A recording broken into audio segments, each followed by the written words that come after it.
Welcome to Property Quorum.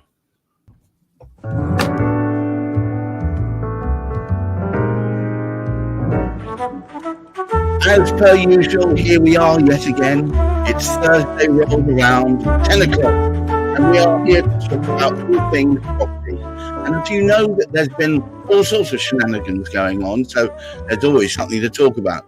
And what I must draw your attention to, of course, is our head honcho, Hamish McLay of Search Convey, of course, Juliet Baboolal of gunnercooke, and of course, Chris Gilsenan of Route Home, all of which have a vested interest. Today we have a wonderful guest, Steve Day of the buildingsafetyscheme.org, which is a pressure group that create their own legislation.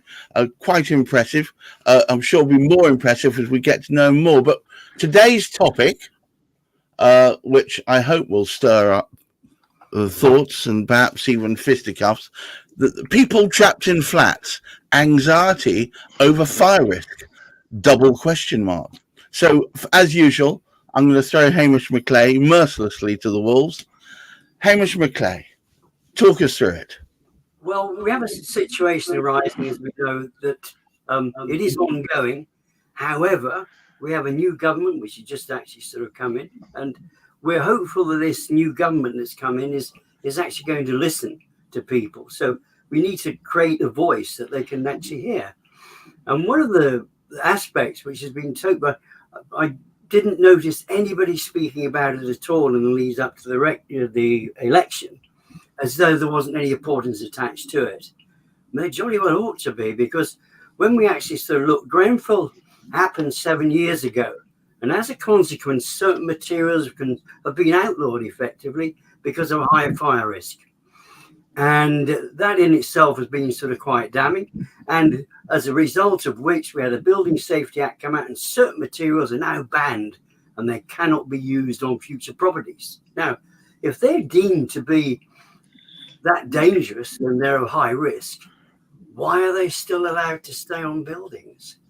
Now, nobody has mentioned that there's any intention, certainly within government circles, that anything has to be done about that. So we need to keep up an awareness and keep it in the minds of people, because the sad thing is, every day there's people waking up and they cannot guarantee the safety of their future for several reasons. And I think it really is time that something was done about it. Juliet, this seems to be a stain on our national integrity, frankly, that we've let this go as long as it's gone. Yeah, for sure. I mean, the Grenfell was sort of the start of it. But, in addition to the anxiety that people have in terms of being in a home that is potentially subject to fire risk, you've got all sorts of other risks, sort of, the insurance element of it. If your insurer says, well, look, you're not compliant, there's some fine print here, and we're not going to insure that property until you do certain things, then, what happens in the interim? What happens when you try to sell your property and you're being told, well, actually, the incoming buyer can't secure a mortgage because you're not mortgage compliant, or you haven't satisfied the mortgagee's requirements, and you can't sell your property, so you're stuck with this. It's very expensive. It's very nerve-wracking, and I can just imagine. You see all these leaseholders coming on talking about the costs of cladding and trying to get these EWS1 certificates now, Right. complying with building regulations. So it's very expensive. So it's a mental burden as well as a financial one, and it does need to be fixed.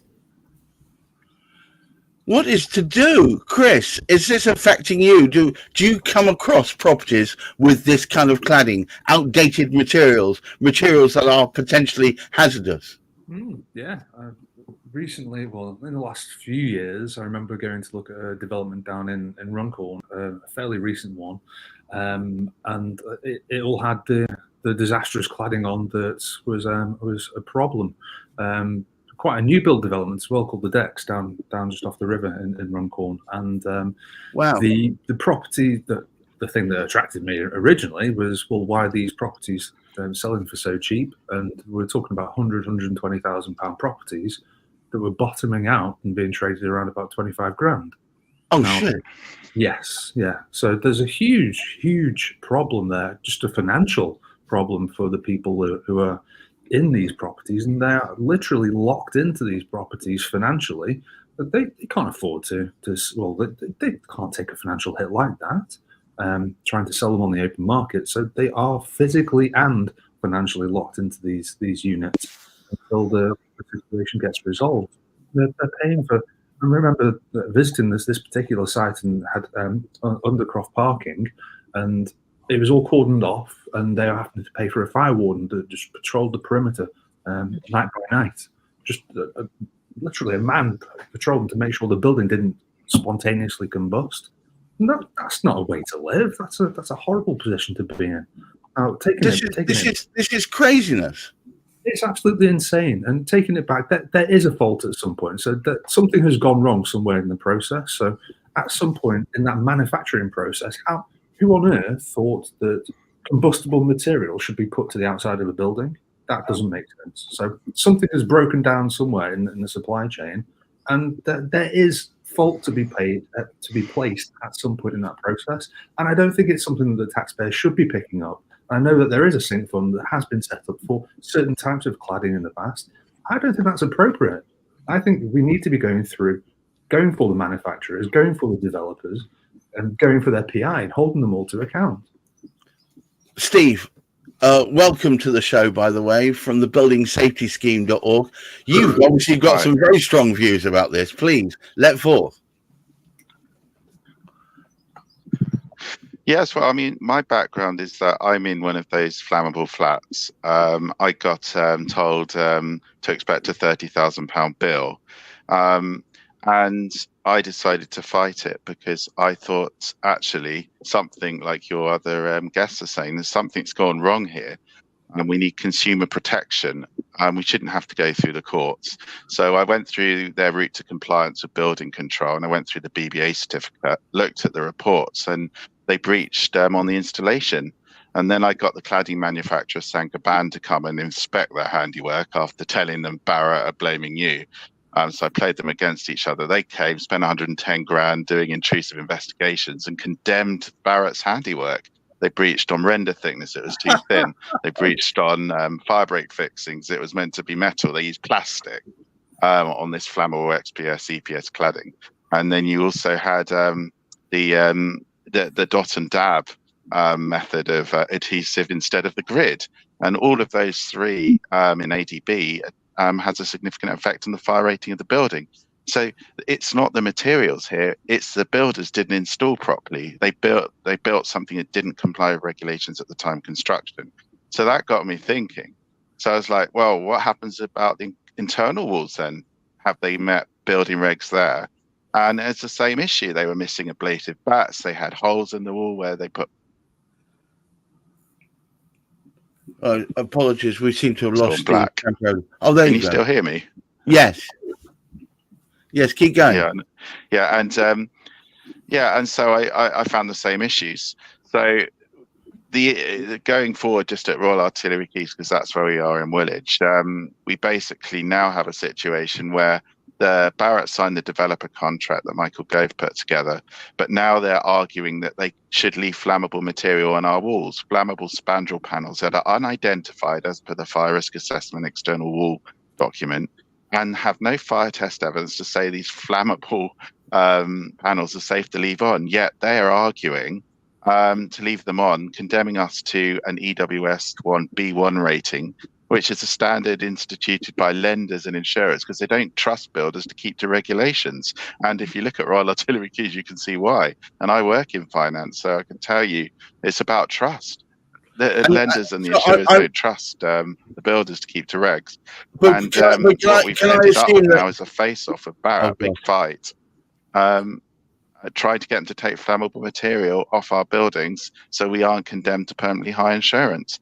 And I just make this last one point. Property Mart wrote to the then Minister of State Lee Rowley, which is the big estate agent body, and they said growing numbers of insurers are actually declining B1 rated buildings. So we may not even be able to get insurance after the remediation. So this whole B1 rating is very serious. Anyway, that's my initial thoughts. My only response would be not just the insurance side. I would have thought is if you wanted to resell the thing, you're stuck in your own prison of someone else's design who doesn't even admit that it's a prison. Well, you've got to find a very, very strong buyer to sort of look past the flammable panels that are being left on to offer you what you're asking for. They're going to want a huge discount. And also with the compartmentation, Barrett are only doing the remediation above the front doors, while the party walls extend, tens of meters into the flat, separating flats. They're not looking at those walls. So I'm getting a fire engineer to go and look at those walls with a special endoscopic tube camera. Right. So, we just don't trust. It's a breakdown of trust. I'm going to throw it straight into Hamish. Hamish, we've actually got a message from Dave McCall. Makes you wonder how the likes of the NHS sign off these projects. Sorry, I missed that. Oh, he said it makes you wonder how the likes of NHBC sign these projects off.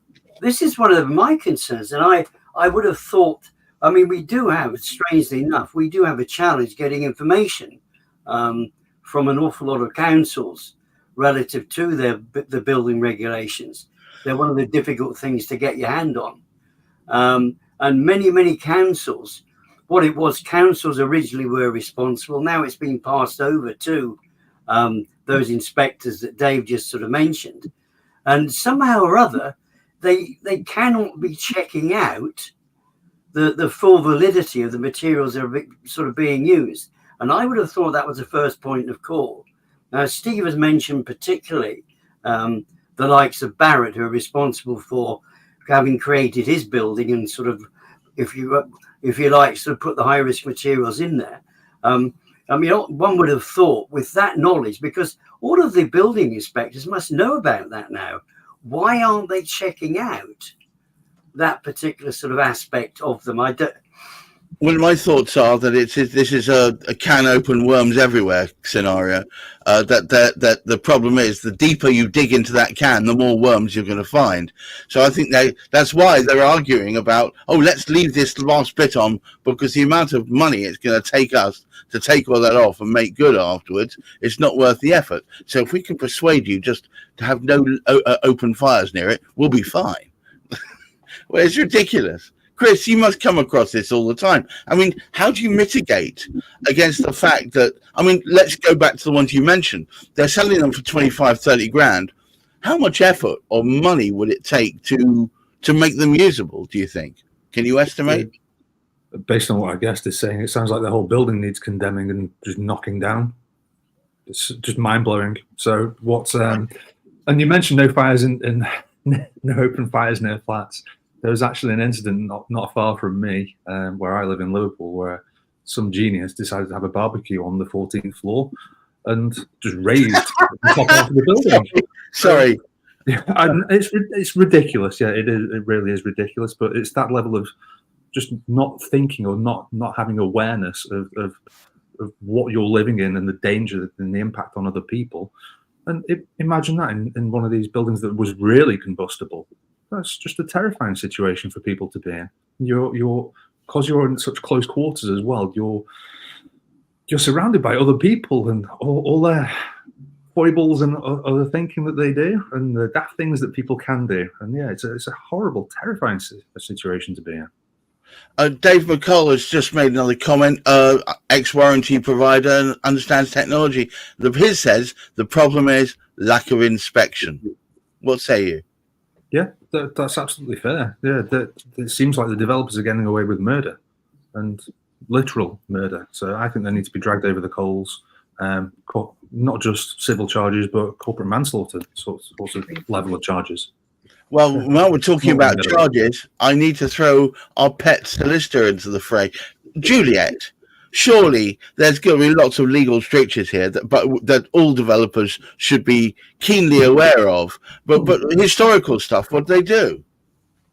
You know, you need regulation. I think, you know, where's the regulator in all of this? Someone's paid a premium, a high premium for a property, and all of a sudden overnight, the value of that property has gone down, it's devalued. You know, the reality is if you've got this type of property and you need to shift it, your only potential buyer is a cash buyer, and they're going to want it dirt cheap, and they're not necessarily going to want to invest if the whole building's going to be condemned. So the reality is we're on a losing slope. You need regulation. You need people to go in there and actually, you know, test the walls, test the materials, etc. And that's not happening. I mean, how is it that, and I get it, the developers that we're talking about here have deep pockets, and these inspectors are clearly not independent, and they're told, look, just go in and sign something off, and they're doing it. And what's the risk? The risk is people's lives ultimately, because you're chimping and, you know, on material that's been signed off. How can you use plastic when the spec says metal, for example? You know, when you have a planning permission, you've got conditions on that planning permission. You've got to apply to the local authority to have those conditions discharged. So you've got an inspector going in and reporting, etc. So is it that, you know, the inspectors need more regulation insofar as, look, if you've got it wrong, you name and shame these people. And Chris is absolutely right. Apart from people paying a civil fine, which people have deep pockets, they can pay those civil fines. But if it becomes a manslaughter charge, if someone dies, for example, if you owned a property as a landlord and you hadn't had a gas safety certificate and someone dies, that's a manslaughter claim against you because they've died from the ingestion of gas. It's the same thing for developers. Developers need to be put under scrutiny. You tell me, how is it that a developer is able to put on a lease increasing ground rent to the point where it doubles every year, etc., get away with that nonsense for years on end, and they are not regulated, or they're not reviewed, or put to some sort of independent obligation or accountability if something goes awry? You know, because it is a knock-on effect that the lack of insurance is a whole. It's not just about claiming the value of your property. The fact is, if you ever got insurance, that's also a breach of regulation. If you've got a property that you've not insured, you know, it doesn't just affect the building; it affects the neighborhood. So there needs to be sort of an independent regulator, in the same way that banks have ombudsmen, or, you know, the electrical companies have independent regulators. Developers need to be regulated. We've got immediate reaction to that, Juliet. Dave, who's running along with us here. Regulation is fine, but who's going to police it? Doesn't seem to be enough resources. But we've got to come up with a solution. Agreed, there aren't enough resources, but that it's not good enough to say that, because as long as these developers are building, then we've got to find a way to get those resources, you know. We need to hold them to a higher standard. And I'm so glad you made it back in, Steve. So where are you at the moment with your fight? Are you yet got a resolution in sight? Well, so yeah, I'm sorry about that. I've switched to my mobile. Ironically, even no, it's the router didn't work. Steve, but, no apologies required. No apologies required. And unfortunately, and that's all we have. Hang on. Still going on. You're back again. Right, Steve, launch straight into it, please. Yeah, so we're basically trying to get some consumer protection legislation to the House of Lords. So what it does is it makes builders joint and severally liable with the lead contractor without the need of courts. It's a quasi-judicial scheme made under the first-tier tribunal for appeals. And what it does is it uses RICS qualified adjudicators to take a look at samples, intrusive samples on the facade and on the internal compartmentation. And then if they fail to meet the regulations at the time of construction, then under the power of the legislation, they're then made to remediate in full and to also reimburse any interim measures such as waking watch, 24 fires, fire wardens, and so on. And it's also got the ability to name and shame builders where determinations in the scheme goes against publicly to them. So you could have, and this goes hand in hand with the building safety regulator, which has been put in place for developers for buildings above 18 meters. So as part of their gateways to getting high-risk buildings signed off, they also have to take into account determinations that are against them in our scheme. So this is very short, swift justice without going through the courts in the first instance. There is an appeal to the first-tier tribunal. But as I said earlier, it's basic stuff. Did you use metal fixings on a fire break? Do you have a fire break at all? Have you got holes in the wall, in the party wall fire stopping? Really simple stuff, really easy. So if they want to appeal that stuff, good luck to them. They get an appeal once, and then the first tier tribunal will say no forevermore. And we've had that tested by approved inspectors. Obviously, the Earl of Lytton is a conveyancer, a surveyor. So he's also been through it, and we've had a number of fire engineers go through it as well. And we're going to be back in the House of Lords with the Labour government to try and get this through. Our new friend Dave has jumped in and said warranty insurance only around because the banks and the mortgage providers insist upon this for new builds and conversion products. He's heard of some of the big boys moaning about having to provide it, and they see it as an inconvenience not to protect their customers and ultimately the lender. So there's a cynical point of view. Hamish, will you take us home? Well, there's very little chance of that happening, really. Until we've heard that. I mean, a great thing is, I mean, Stephen knows one heck of a lot about this. He's going to need to tell us more, I think, to get it out there in the public domain, and I'm sure he'll come back and speak to us about it. Absolutely. However, the challenge is, whilst things are being done for the future, if you like, the most essential thing is, and Juliet reinforced this so seriously, effectively, and what Chris was saying about those poor souls and that particular sort of development area, where, a fire warden walking around, sort of particularly sort of at nights, to ensure this is so damaging. And why are those developers or those responsible for putting those materials in not held to ransom, or they need to be, instead of those people being locked in flats in a danger zone? Well, we need regulation in this area. I think that's what is absolutely patently clear. And it has to be regulation that is backed up by legislation as well. It's not enough just to wag your finger. We need to be able to slap them on the wrist and punch them on the nose if necessary. It only remains for me to say thank you once again for what was a rousing, fiery issue of Property Quorum. Of course, thank you, Hamish McLay, Chris Gilsenan of Root Home, Juliet Baboolal of gunnercooke, and thank you very much for visiting us today, Steve. I hope you come back again in future. What a fascinating story. What a fascinating story you have. And we all wish you much luck with your fight. And let's hope you come out on top, not just for yourself, but for all others who are suffering this horrendousness.